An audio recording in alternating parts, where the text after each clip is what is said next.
बोल सांचे दरबार की जय।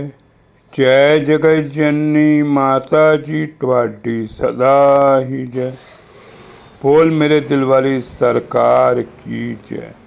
सिया राम सिया राम सिया राम।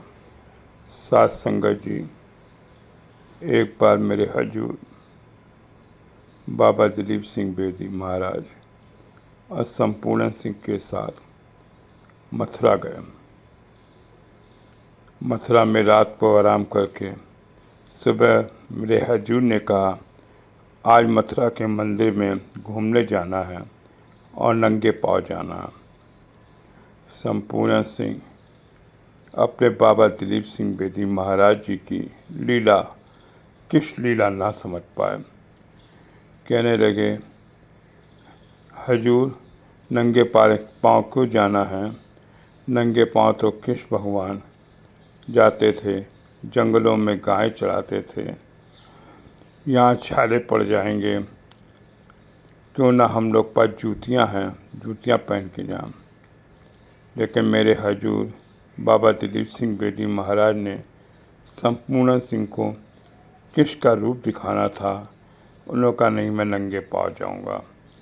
यमुना नदी के पास पहुँचे, जहाँ बहुत भीड़ थी, और धीरे धीरे कपाट खुलता है।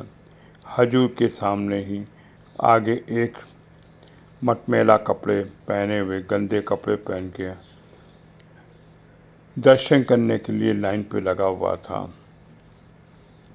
जैसे खुलता है, मूर्ति के आगे खड़ा हो जाता है और आंसुओं से रोने लगता, मेरी लाज रखना, मेरी लाज रखना। और भगवान कृष्ण की मूर्ति के आगे वो अरदास करते हैं। मेरे हजूर बाबा जी उससे पूछते हैं, क्या बात है, ये क्या चाहिए? मैं दाता तेरे को देने आया हूँ, तो मांग। लेकिन वो मटमैला व्यक्ति मेरे हजूर को ना समझ सका और गुस्से में बोलने लगा।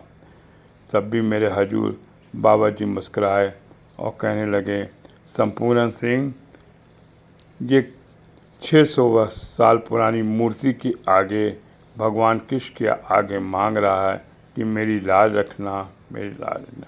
आज मैं इसे देने को आया हूँ तो ये मुझसे मांग ही नहीं रहा। तुम्हें पता है, इसकी एक जवान लड़की है, उसकी शादी होनी है, इसके पास पैसे की कमी है, इसी के लिए भगवान कृष्ण के पास है। तब उसको जब मटमैले व्यक्ति को बुलाते हैं, कहते, बेटा सुनो, तुम्हारे घर में एक बेटी है जवान। कहता, हाँ। उसकी शादी करनी है। कहता, हाँ। उसके लिए पैसे की ज़रूरत है, लाज रखना। कहता है, मैं तो यहाँ पर इस मूर्ति से मांगने आया था कि मेरी लाज रखना, आप कौन हो? और उनके चरणों में गिर गया। ये संगत जी, मेरे हजूर बाबा जी ने संपूर्ण सिंह को अपना कृष्ण रूप दिखाना था कि कृष्ण भगवान तो मैं खुद ही हूँ, तभी तो तुम राम है, तू कृष्ण है, तू ही राम है, तू ही कृष्ण है।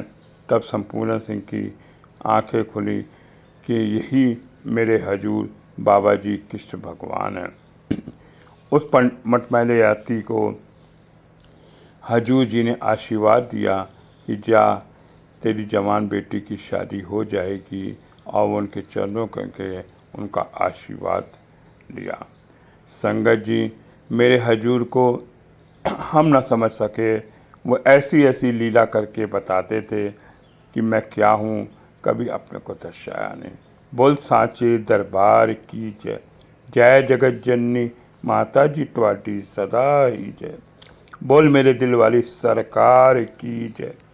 सिया राम सिया राम सिया राम।